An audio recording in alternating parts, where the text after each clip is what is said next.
સાધારણ સ્થિતિના આ માણસને લીંબડી રાજ્યે શિષ્યવૃત્તિ દ્વારા સારી મદદ કરી અને કાયદાના વધુ અભ્યાસ માટે લંડન ગયા, જ્યાં તેમની મુલાકાત સેનાપતિ શ્યામજી કૃષ્ણ વર્મા સાથે થઈ.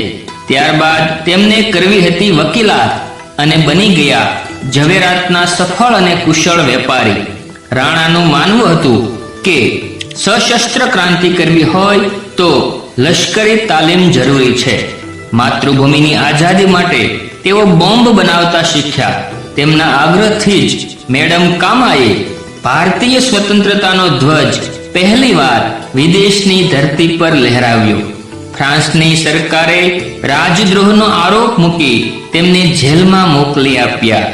સ્વતંત્ર ભારતના દર્શન કરવા તેઓ 1948માં ભારત આવ્યા.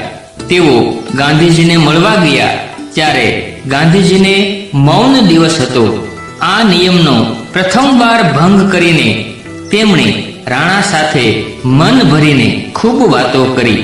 તેમને માતૃભૂમિ ભારત વાલી હતી તેટલી જ કર્મભૂમિ પણ વાલી હતી.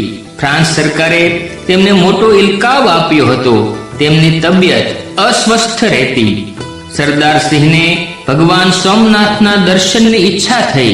ત્યાં જ 25મી મે 1957માં હૃદય રોગનો હુમલો આવતા જ ભગવાન આશુતોષના શરણોમાં જ તેમણે અંતિમ શ્વાસ લીધા.